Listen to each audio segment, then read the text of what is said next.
I'm going to meet with Mr. Kasip Piroma, who is the former Mr. Kasip Bishumyaha, Tana Ganjai Winji Hone, Tama Hound Pipare, Tua Tana Ganjai Winji Pie, Natal Shikani, Natal Saturday, Down Tansong Gerawa. Mizimaneku interview ma, Mr. Kasip Bishumyaga, Timema Yea Kesarigo, Sunu Taware.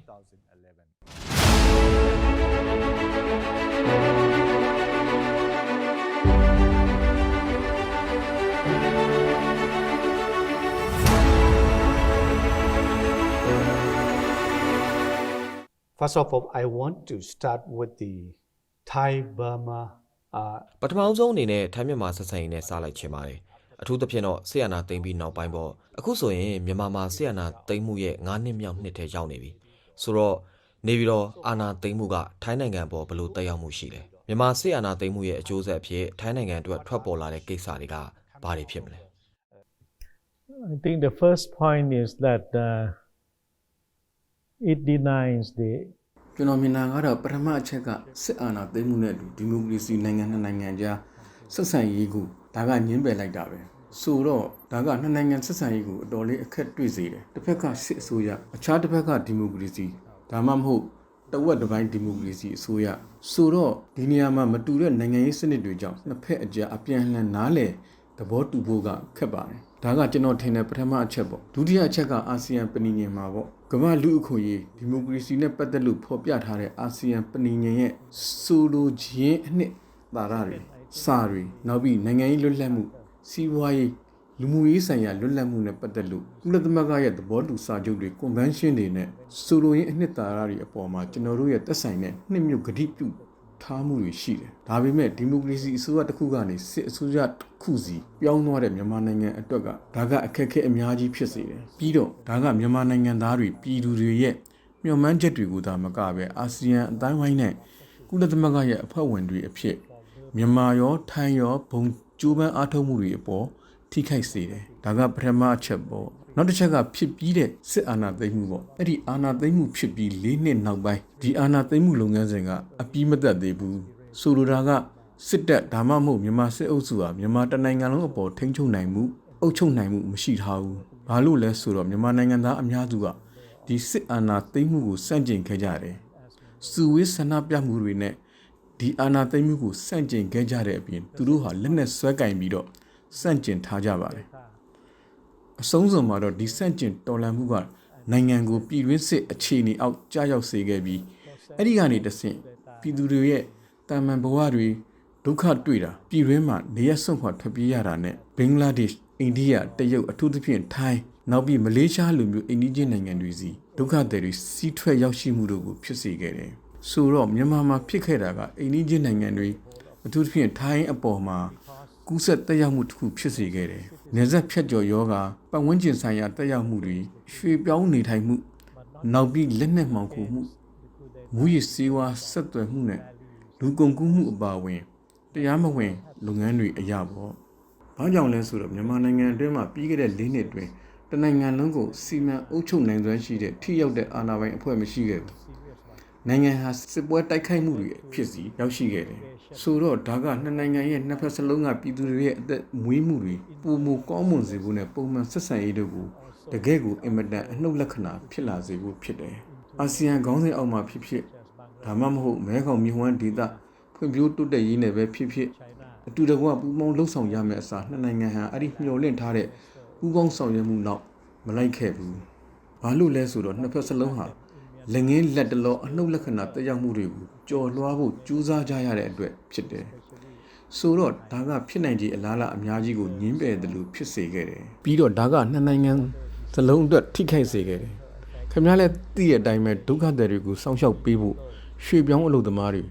Lodamari never the loop. Seaman Kangabu, now be Neza Piajo Pimu Juno and Losong Jet Mumugu, Taipia Purugu, Ion Saya Valeme. Pido Yamabaga Jin, Nangango Seaman Uchopu and Nidhama Shimini. Suro Tainangan in a nene Miaso the Lu, Twepi, the Ure Losong Yare.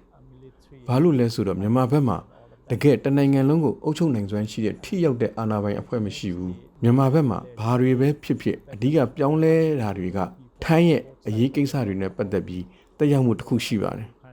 A Josati Shiva. နေဆက်လုံခြုံရေးနဲ့ပတ်သက်ရင်ထိုင်းနိုင်ငံအနေနဲ့နေဆက်လုံခြုံရေးနဲ့နေဆက်စီမံခန့်ခွဲမှုနဲ့ပတ်သက်လို့အတော်လေးစိုးရိမ်ပူပန်မှုရှိတယ်လို့ကျွန်တော်မြင်တယ် Whatever happens, the major changes in Myanmar sides have a ဆိုတော့ဒီရေးကိစ္စအားလုံးကိုထိုင်းနိုင်ငံအနေနဲ့ဘယ်လိုကင်တွယ်ဖြေရှင်းသင့်တယ်လဲ I think at this point in time, if I were to be in the government, ဒီနေရာမှာတော့တကယ်လို့ကျွန်တော်သာအစိုးရထဲပါခဲ့မယ်ဆိုရင်အချက်၃ခုကိုတစ်ချိန်တည်းမှာလုပ်ပါမယ်တစ်ခုကစစ်အစိုးရအာဏာသိမ်းစစ်တပ်နဲ့ဓာတ်ရိုက်စကားပြောဖို့ပေါ့ကျွန်တော်တို့ပူးပေါင်းဆောင်ရွက်လို့ရနိုင်တဲ့ထိုင်းမြန်မာနယ်စပ်တစ်လျှောက် area တွေမှာပေါ့ဖြစ်နိုင်တာကမြန်မာရဲ့တောင်ဘက်ပိုင်းမှာပေါ့အဲ့ဒီမှာစစ်တပ်ကထိန်းချုပ်မှုရှိတဲ့ area မှာပေါ့ခင်ဗျားလည်းသိပါတယ်အဲ့ဒီဘက်တစ်ဖက်ထိုင်းဘက်ချမ်းကတော့ကမ်ချနဘူရီပြည်နယ်ပေါ့ပြီးတော့နယ်စပ်တစ်လျှောက်သဟဇာတာဖြစ်စေဖို့ကျွန်တော်တို့အတူတကွလုပ်မယ်ပြီးတော့အဲ့ဒီကနေအထက်ဘက်တက်ပြီးတော့မွန်ထိန်းချုပ် area အဲ့ဒီကနေကရင်နောက်ကရင်နီနောက်ရှမ်းပေါ့အဲ့ဒီလူနဲ့ထိုင်းအစိုးရအနေနဲ့မြန်မာစစ်တပ်တစ်ခုတည်းတည်းမဟုတ်ဘဲတိုင်းရင်းသားအဖွဲ့တွေနဲ့စကားပြောရပါလိမ့်မယ်ဘာလို့လဲဆိုတော့တိုင်းရင်းသားလက်နက်ကိုင်အဖွဲ့တွေထိန်းချုပ်ထားတဲ့အဲ့ဒီ area အားလုံးမှာစစ်တပ်ကထိန်းချုပ်ထားနိုင်တာမဟုတ်လို့ပဲဖြစ်တယ်ပြီးတော့ဒုတိယတစ်ခုကထိုင်းဘက်နဲ့မြန်မာဘက်ရဲ့လူနည်းစုတိုင်းရင်းသားတွေအဖွဲ့အသီးသီးကြားညှိနှိုင်းဆွေးနွေးမှုတွေလုပ်ဖို့ပဲပြီးတော့တတိယအဖွဲ့ကအမျိုးသားညီညွတ်ရေးအစိုးရ NUG ဖြစ်လိမ့်မယ်သူတို့နဲ့စကားပြောဖို့ပါပဲပြီးတော့ကျွန်တော်တို့ဘာတွေအတူတကွလုံနိုင်တယ်လဲဆိုတာကိုကြည့်ရမယ်လူရင်းပြောရရင်ထိုင်းအနေနဲ့စစ်တပ်ရောတိုင်းရင်းသားလက်နက်ကိုင်အဖွဲ့တွေနဲ့ရော NUG နဲ့ရောတပြိုင်နက်တည်းစကားပြောရပါလိမ့်မယ်အကယ်၍ကျွန်တော်တို့သာအစိုးရထဲမှာပါခဲ့မယ်ဆိုရင်ဒုက္ခသည်တွေကိုစောင့်ရှောက်ဖို့တရားမဝင်လုပ်ငန်းတွေကိုကြော်လွှားနှိမ်နင်းရေးအတူတကွလှုပ်ဆောင်ဖို့ကုန်သွယ်မှုလိုမျိုးရွှေ့ပြောင်းလုပ်သားတွေအတွက်တင့်တော်တဲ့စနစ်တစ်ခုလိုမျိုးနေဆက်ဖြတ်ကျော်ပူးပေါင်းဆောင်ရွက်မှုတွေကိုဖြစ်မြောက်အောင်ဆောင်ရွက်ပေးဖို့တို့ကိုတတ်နိုင်သမျှအတူတကွလှုပ်ဆောင်နိုင်ဖို့ကြိုးစားဖို့ကျွန်တော်တို့လုပ်မှာပဲဖြစ်တယ်ကျွန်တော်ထင်တယ်ထိုင်းမြန်မာအကြားပုံမှန်နေဆက်ကုန်သွယ်မှုမှာအလျင်ပြည့်စုံမှုတွေရှိတယ်ဒါတွေအများကြီးကမြန်မာပဲအချမ်းကတိုက်ပွဲတွေကြောင့်ပဲဖြစ်တယ် I think normal border trade ဆိုတော့ထိုင်းနိုင်ငံအနေနဲ့စီးပွားရေးလုပ်ငန်းရှင်တွေအတွက်အချိန်ပိုကြာစေတဲ့ပင်လယ်ရေလမ်းကြောင်းကိုအသုံးပြုပြီးတော့ကုန်းလမ်းဖြတ်ကျော်မှုနဲ့ကုန်သွယ်မှုလမ်းကြောင်းတွေကိုရှောင်ဖို့ကြိုးစားနေတယ်ပေါ့တခြားအစားထိုးဖြည့်ရှင်တွေတခုခုရောရှိအောင်မလား but Thailand's I think the first one is to try to bring about the ceasefire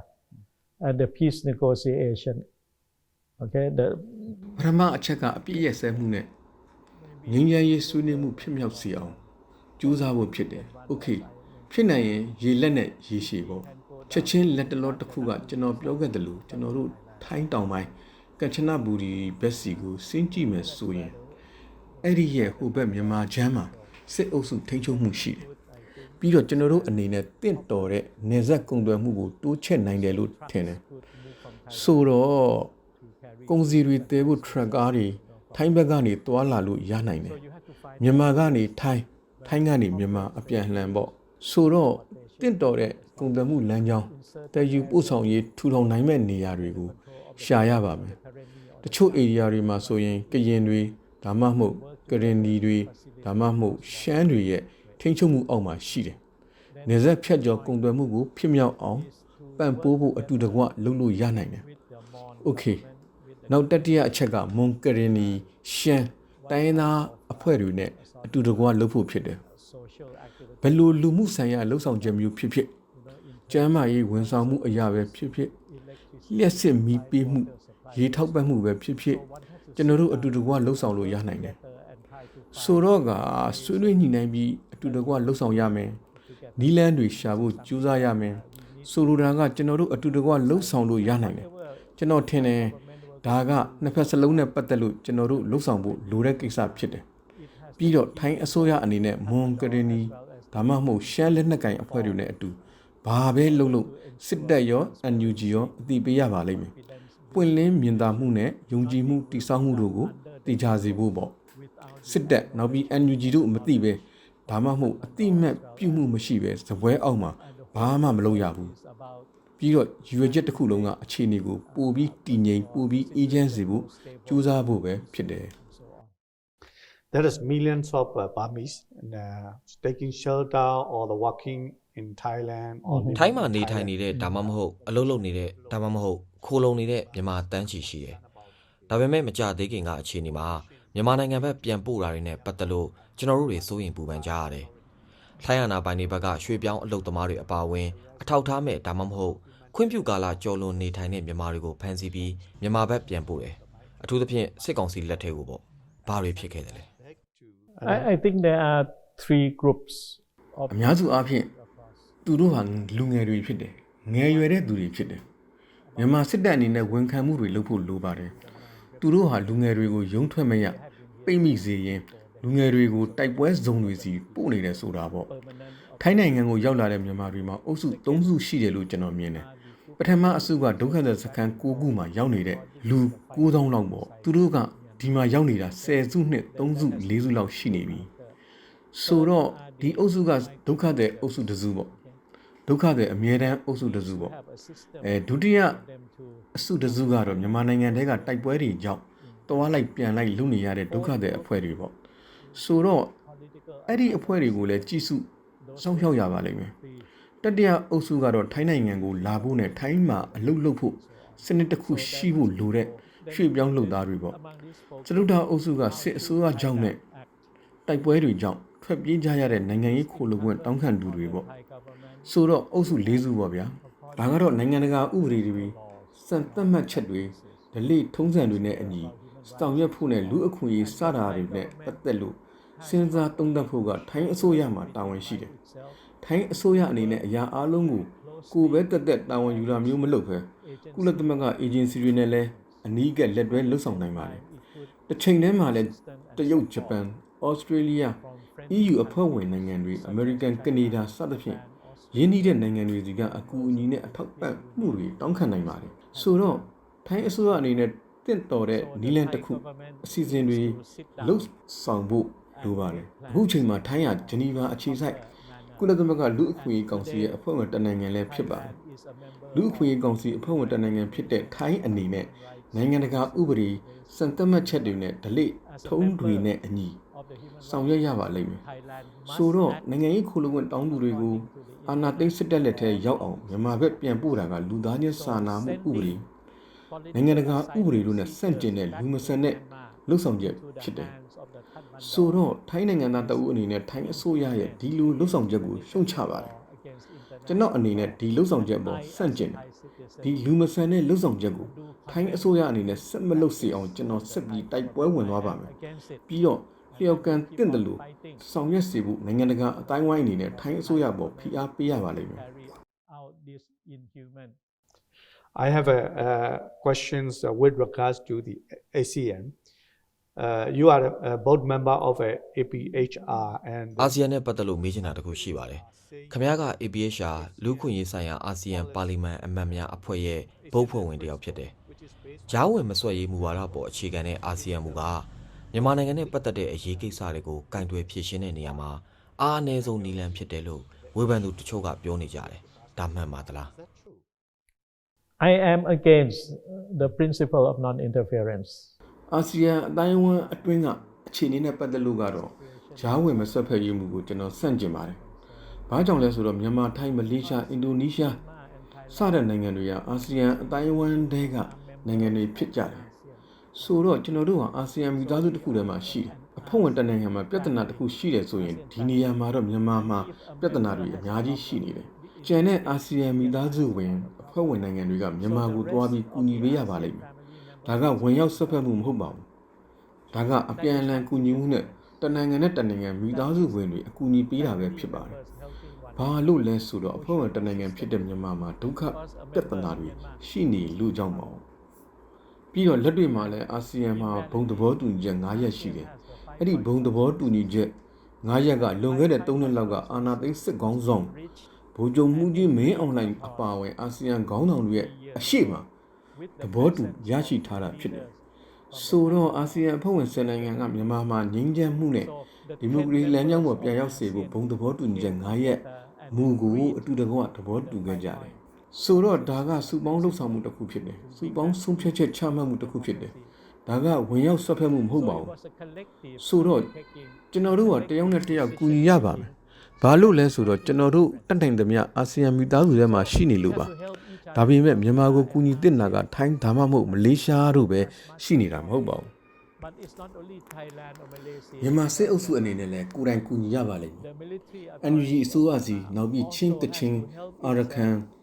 ရှမ်းကရင်ကရင်နီမွန်စသဖြင့်တိုင်းရင်းသားအဖွဲ့အသီးသီးစီလက်လှမ်းဖို့ကြိုးစားရပါလိမ့်မယ်အခုချိန်မှာမြန်မာစစ်တပ်အုပ်စုအနေနဲ့စစ်အာဏာသိမ်းမှုကမအောင်မြင်ဘူးသူတို့အနေနဲ့ကြံတဲ့တခြားသူတွေဖိနှိပ်ဖို့စစ်ရေးနည်းလမ်းအသုံးပြုလို့မရနိုင်ဘူးဆိုတာကိုနားလည်သဘောပေါက်ဖို့အချိန်ရောက်နေပြီသူတို့ဟာအရှုံးဘက်ချမ်းမှာပိုရောက်နေပြီအခုချိန်မှာသူတို့ဟာနိုင်ငံရဲ့နယ်မြေဧရိယာ40ရာခိုင်နှုန်းလောက်ကိုပဲထိန်းချုပ်နိုင်တော့တယ်ဘင်္ဂလားဒေ့ရှ်အိန္ဒိယတရုတ်လာအိုထိုင်းတို့နဲ့ထိစပ်တဲ့မြန်မာနယ်စပ်တလျှောက်ဧရိယာတွေအားလုံးရဲ့ဘာကိုမှသူတို့မထိန်းချုပ်နိုင်တော့ဘူးသူတို့မထိန်းချုပ်နိုင်တော့ဘူးသူတို့အနေနဲ့တက်ခောက်ရမယ့်အခြေအနေမှာရှိနေပြီဆိုတာကိုသူတို့နားလည်သဘောပေါက်ရပါလိမ့်မယ်သူတို့အရေးနှိမ့်နေပြီဆိုတော့ဒီပကတိအခြေအနေကိုသူတို့နားလည်လက်ခံပြီးညီနိုင်ဆွေးနွေးရေးစကားဝိုင်းစီကိုလာဖို့အချိန်ရောက်နေပြီအာဆီယံဘုံသဘောတူညီချက်9ရပ်ကအလုံးမဖြစ်ဘူးကျွန်တော်မြင်တာကအာဆီယံမှာမြန်မာနဲ့ပတ်သက်ရင်ပြည့်စုံတဲ့မဟာဗျူဟာတရက်မရှိဘူးလို့ထင်တယ်ဘာလို့လဲဆိုတော့အာဆီယံဥက္ကဋ္ဌတွေကလှုပ်ဆောင်မှုတွေမတူပဲတစ်နှစ်ပြီးတစ်နှစ်သာပြောင်းသွားခဲ့ကြတယ် ASEAN's 5-point consensus doesn't work out. ဆိုတော့ဘယ်လိုမြင်ပါသလဲ It's normal for any organization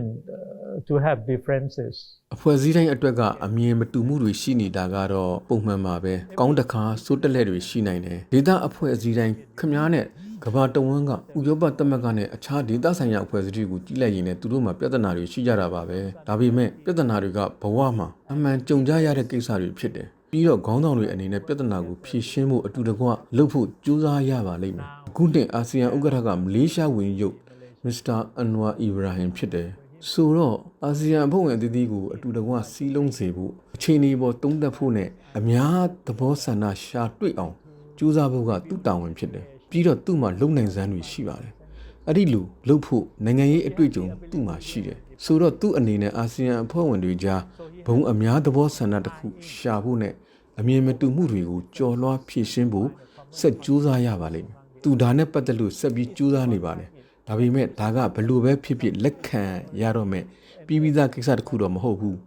အလုံးကမတူတဲ့လမ်းကြောင်းတစ်ခုနဲ့တွားနေတဲ့အတွက်ဒါကမပြီးသေးပါဘူးအာဆီယံတစ်ဖွဲ့လုံးရဲ့ဘုံအကျိုးအတွက်အားလုံးအတူတူကစူးစီးလက်တွဲလှုပ်ဆောင်လို့ရနိုင်တဲ့အလားအလာတွေရှိနေသေးဖြစ်တယ် You mean the Malaysian Prime Minister Mr. Ibrahim ဆိုလိုတာကမလေးရှားဝန်ကြီးချုပ်မစ္စတာအီဘရာဟင်ကသက်ဆိုင်သူအားလုံးကိုကိုယ်တိုင်စကားပြောတင်တာလား Yes, of course, he's the chair.